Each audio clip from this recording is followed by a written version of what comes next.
Why should I own a stock that doesn't pay a dividend? And I never will. What's up, guys? So in this video, I'm going to be going over my top dividend stock picks and giving you guys some ideas that may fit your budget. So we're going to have three tiers. We're going to have $100 and up, and then $60 or less, and $30 or less. And I really wanted to make another dividend video just because I've been so focused on growth stocks and SPAC plays. And I know that's why, a lot of people subscribe to the channel, but I also wanted to make a video for my dividend investors that follow me. If you guys want to get some free stocks, links in the description. Please like and subscribe, and let's get into it. All right, so in tier number one, we have $100 and up, starting with 3M. So currently trading around $163. It's one of my favorite dividend paying stocks right now, and I actually added more before their ex-dividend date. So they will be paying out in September. So 5 shares runs you about $818 and pays you $29 annually. They do pay a nice dividend. PE ratio is around 17, forward PE of 18. I really like this company. I see some more growth left in them. Financials are looking good, and they're a huge supplier of just a ton of different items, gloves, masks, tape, a lot of stuff for construction, many items that you don't even realize is this company 3M. So that's a good pick. Caterpillar, currently trading around 141, runs you about 708 and pays you 21 annually. PE ratio is 19.02 with a forward PE of 28.92, which caught me by surprise. But Caterpillar is a big company, especially in the construction industry, and obviously it's looking like they're anticipated to have some nice growth over the coming years. Last but not least, we have McDonald's trading around $212, and I actually picked up McDonald's back in March when it had a nice dip. My average cost for them is around $156, so I'm pretty happy about that. You can see how much that would run you and pay you over the year. Not much else to say about McDonald's. It's a pretty safe company. It's going to be around forever. They have chains literally everywhere. You could, literally Google search. 3 miles away, there's probably McDonald's from you. It's going to be around forever, and people are going to eat it forever because it's fast, easy, and cheap. Tier number 2 is going to be $60 or less, and it wouldn't be a dividend video without mentioning Coca-Cola. So they're currently trading around $48. They pretty much fluctuate right around this range, anywhere from $45 to $55. 5 shares will run you $240 and pay you $8 annually. But with something, this inexpensive, you could probably bump that 5 up to even like 15 or 20 and get some more money out of it. It's always a great pick.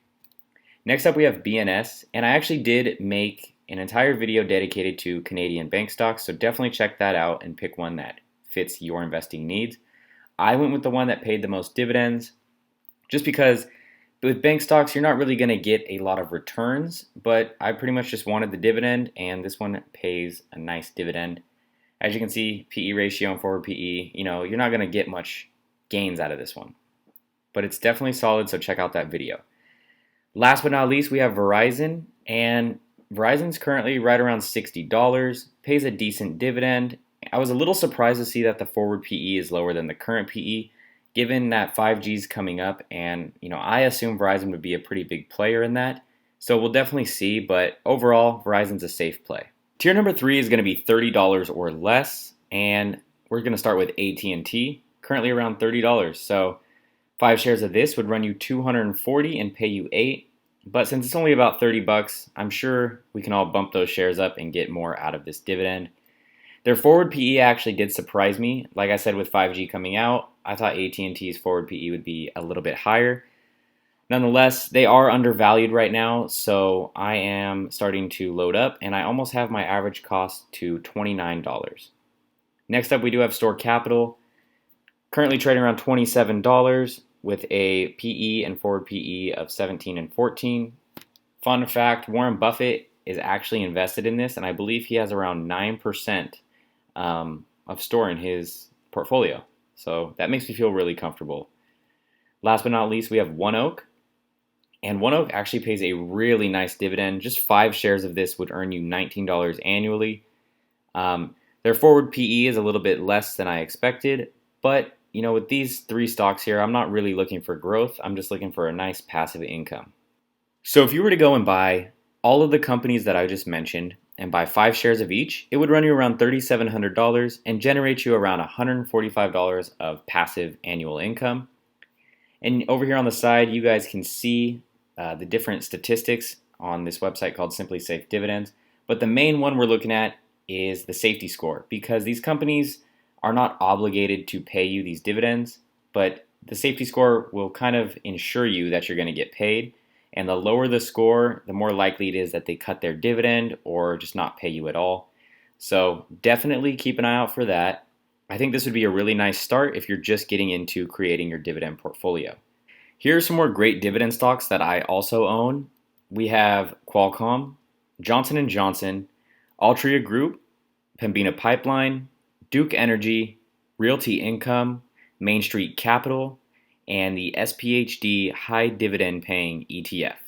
Some positives about dividend investing. So these companies are very safe.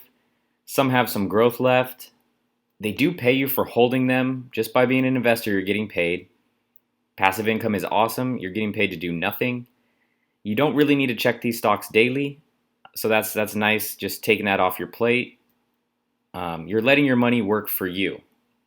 So some negatives about dividend investing: don't expect huge gains or growth. You're not going to get Tesla or Nvidia gains off of this. It's going to be very slow and steady, and that's just the dividend game. It does take a good amount of money to earn a lot annually. You know, from that example I just showed you guys, that was almost $4,000, and it only got you about $150. So that's something to think about if you're going to dividend invest. Dividend cuts can happen. This actually just happened to me with Wells Fargo. It happened to a lot of people, actually. Wells Fargo did pay a hefty dividend, but this year they happened to cut it, and now, that's not a position I'm looking to hold much longer. So I'm going to have to think about that one. So don't put everything into one stock. If I put my whole dividend portfolio into Wells Fargo, I'd be very depressed right now. I would suggest not doing that unless you're putting it into VTI or VOO or an equivalent index fund. Pretty much it, guys. I hope you enjoyed this video, and I hope I put you onto some new dividend stocks that you may not have known of.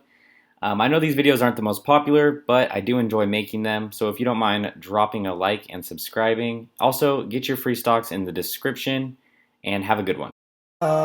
Stacking vertical, ooh, counting sideways, ooh, ain't by my cake, ooh, get out my face.